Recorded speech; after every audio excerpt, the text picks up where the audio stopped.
മാന്യപ്രേക്ഷകർക്ക് നമസ്കാരം. നമ്മുടെ കേരളത്തിലെ മതം നോക്കിയിട്ട് മനുഷ്യത്വം പറയുന്ന സകല നെറികെട്ട നാറികളും വളരെ വലിയ സന്തോഷത്തിലാണ്.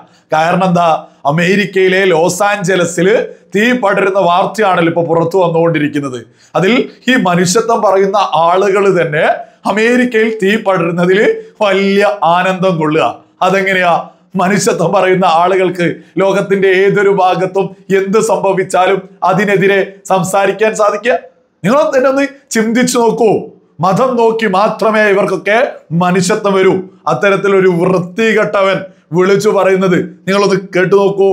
അമേരിക്ക എന്ന് പറയുന്ന രാജ്യത്തിന്റെ ഏതാണ്ട് 46ാമത്തെ പ്രസിഡന്റായി ഡൊണാൾഡ് ട്രംപ് അധികാരത്തിന് വരുന്നതിന് മുമ്പ് അതാ ഹമാസ് ബന്ദികളാക്കിയ സകലരെയും വിട്ടയച്ചില്ലെങ്കിലോ മിഡിൽ ഈസ്റ്റ് രാജ്യങ്ങളെ നരകമാക്കുമെന്ന് കഴിഞ്ഞ ദിവസം ഡൊണാൾഡ് ട്രംപ് പ്രഖ്യാപിച്ചു. സഹോദര, മനസ്സിലാക്കണം, ചിന്തിക്കണം. കോടിക്കണക്കിന് ഡോളറുകൾ മുടക്കി ഗസ എന്ന് പറയുന്ന പാവപ്പെട്ട മുസ്ലിം രാജ്യത്തെ ചുട്ടരിച്ച് കളയുമ്പോൾ, ഫലസ്തീനികളെ നിർദാഷ്ട്യം കൊന്നൊടുക്കി കളയുമ്പോൾ, ഇന്ന് അമേരിക്കയിലെ ലോസ് ആഞ്ചലസ് എന്ന് പറയുന്ന പ്രദേശത്തോ വല്ലാത്ത തീയാണോ, ആളിപ്പടരുന്ന തീപിടുത്തമാണോ, ആളുകൾ വെന്ത് മരിക്കുകയാണോ? 15,000 കോടി ഡോളറാണ് അമേരിക്കക്ക് നഷ്ടം വന്നത്. ഏത് പാവപ്പെട്ട സമുദായത്തെയാണോ നരക ജീവിതത്തിലോട്ട് തള്ളിവിടുമെന്ന് പറഞ്ഞതോ? അല്ലാഹുവേ, അഹങ്കാരം തുടങ്ങിയപ്പോൾ, അഹങ്കരിച്ചപ്പോൾ നിങ്ങൾക്കെതിരെ നീചമായ കുതന്ത്രങ്ങൾ പ്രയോഗിക്കുന്നവർക്കെതിരിൽ മിൻ ഹൈസു ലാ യശ്ഉറൂൻ, അവര് പോലും അറിയാതെ പ്രതീക്ഷിക്കാത്ത വഴികളിൽ കൂടി അവരെ അല്ലാഹു ശിക്ഷിക്കുമെന്ന് നിങ്ങൾ കേട്ടില്ലേ? ഇതിൽ ഓരോരോ ഭാഗങ്ങളിലെ കുറിച്ച് കുറച്ച് വിഷയങ്ങൾ മുന്നോട്ട് വെക്കാനുണ്ട്. ഒന്ന്, ഹമാസ് എന്ന ഭീകര സംഘടന സകല ബന്ധികളെയും വിട്ടുതന്നിട്ടില്ലെങ്കിൽ ഹമാസിനും ഹമാസിനെ പിന്തുണക്കുന്ന സകലർക്കും വരാൻ പോകുന്നത് നരകതുല്യമായിട്ടുള്ള അവസ്ഥയായിരിക്കുമെന്ന് ഡൊണാൾഡ് ട്രംപ് പറഞ്ഞതിൽ എന്തിനാണ് ഇത്തരം വ്യക്തിക്കൊക്കെ ഇത്ര കുരുപൊട്ടുന്നത്? പിന്നെ നിങ്ങൾ കേട്ടില്ലേ, സമുദായത്തെ, പാവപ്പെട്ട സമുദായം, അതെങ്ങനെയാ ഹമാസിനെതിരെ പ്രഖ്യാപനങ്ങൾ നടത്തുമ്പോൾ അതൊരു മതത്തിനെതിരാവുന്നത്? നിങ്ങളൊന്ന് ആലോചിച്ച് നോക്കൂ. ഒരു ഭീകര സംഘടനയ്ക്ക് എതിരെ പറയുമ്പോൾ ഇവരൊക്കെ എന്തിനാ അത് മതമാക്കിയിട്ട് മുന്നോട്ട് വെക്കുന്നത്? അത് ഇത്തരം തീവ്ര ചിന്താഗതിക്കാരുടെ ഒരു തന്ത്ര. ഭീകരവാദികൾക്കെതിരെ ആര് സംസാരിച്ചാലും അത് മതമാക്കുക, എന്നിട്ട് സാധാരണ മുസ്ലിങ്ങളെ കൂടി തെറ്റിദ്ധരിപ്പിക്കുക.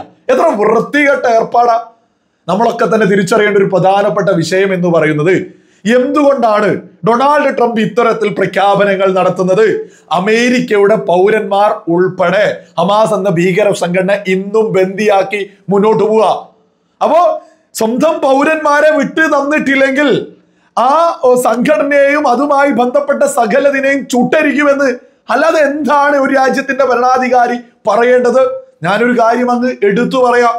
നമ്മുടെ രാജ്യത്ത് 250, 100 ഒന്നും പറയുന്നില്ല, ഒരു 10 പേരെങ്കിലും ഏതെങ്കിലും ഒരു ഭീകര സംഘടന മറ്റേതെങ്കിലും ഒരു രാജ്യത്തേക്ക് കടത്തിക്കൊണ്ടുപോയാൽ, ആ കൊണ്ടുപോയ ആളുകൾ, ആ ഭീകര സംഘടന നമ്മുടെ പൗരന്മാരെ വിട്ടു തന്നിട്ടില്ലെങ്കിൽ ആ രാജ്യം ചുട്ടരിക്കുമെന്ന് നമ്മുടെ പ്രധാനമന്ത്രി പറഞ്ഞിട്ടില്ലെങ്കിൽ ആ പ്രധാനമന്ത്രിക്കെതിരെ എന്റെ നാവ് പൊന്തു.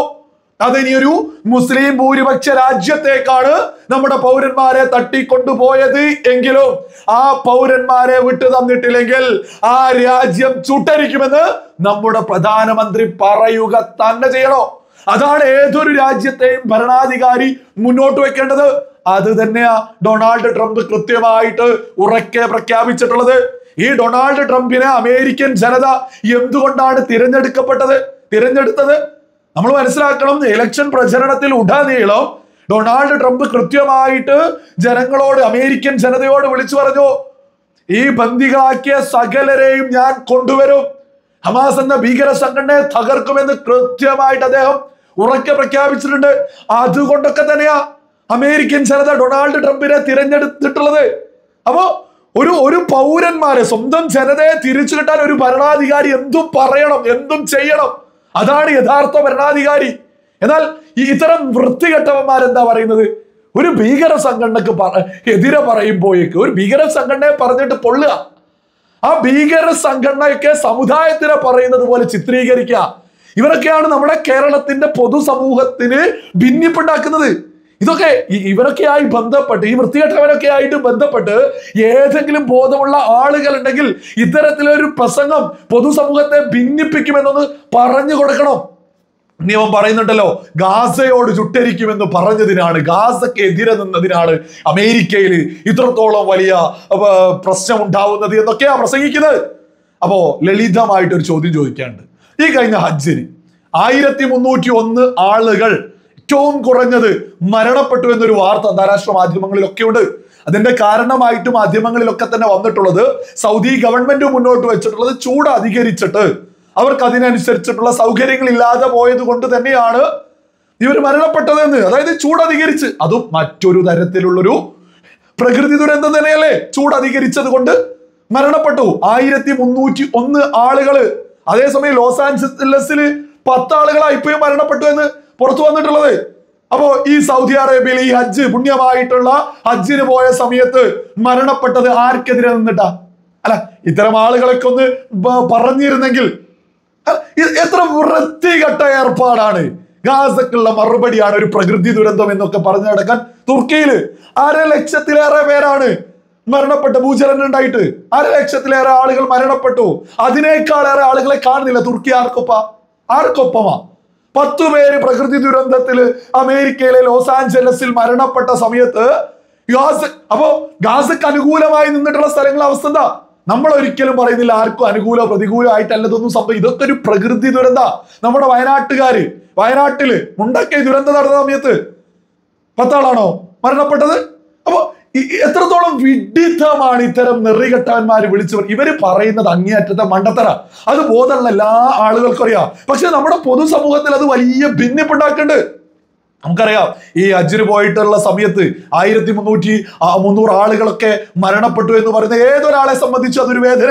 കാരണം ഒരു വ്യക്തിയെ സംബന്ധിച്ച് വലിയ രീതിയിൽ പുണ്യമായിട്ട് കാണുന്ന ഒരു സ്ഥലത്തേക്ക് പോയിട്ട് മരണപ്പെട്ടു എന്നൊക്കെ പറയുന്നത്, അത് കേൾക്കുന്ന വാർത്ത കേട്ട ഏതൊരാളും അതിൽ നിന്നൊന്ന് രക്ഷപ്പെടുത്തണം എന്ന രീതിയിൽ തന്നെയാണ് എല്ലാ ആളുകളും മുന്നോട്ട്, ഏതു മതത്തിലുള്ള ആളുകളാണെങ്കിലും.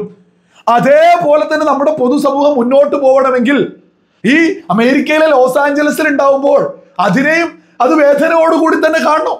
അതല്ലെങ്കിൽ നമ്മുടെ പൊതുസമൂഹത്തിൽ വലിയ ഭിന്നിപ്പുണ്ടാവും. ഇത്തരം വൃത്തികെട്ടവന്മാരെ ബോധമുള്ള ആരെങ്കിലും ഒക്കെ ഒന്ന് പറഞ്ഞു കൊടുക്കണം. സകലത്തിലും മതം കയറ്റുന്നത് എത്ര നെറികെട്ട ഏർപ്പാടാ. ഇവര് പ്രകൃതി ദുരന്തം വന്നാൽ പോലും മനുഷ്യത്വം, മുസ്ലിം ഞാൻ പറയുന്നില്ല, എങ്ങനെയാണ് മതം നോക്കി ഒരാൾക്ക് മനുഷ്യത്വം പറയാൻ സാധിക്കുന്നത്? ലോകത്ത് ഒരു സ്ഥലത്തും ഒന്നും സംഭവിക്കരുതേ എന്നാണ് യഥാർത്ഥ ഒരു വിശ്വാസി മുന്നോട്ട് വെക്കേണ്ടത്. ഇതൊക്കെ ഭിന്നിപ്പാണ്, പച്ച വർഗീയതയാണ് ഈ വിളിച്ചു പറഞ്ഞത് എന്നതിലൊന്നും ഒരു തർക്കവും ആർക്കും തന്നെ വേണ്ട.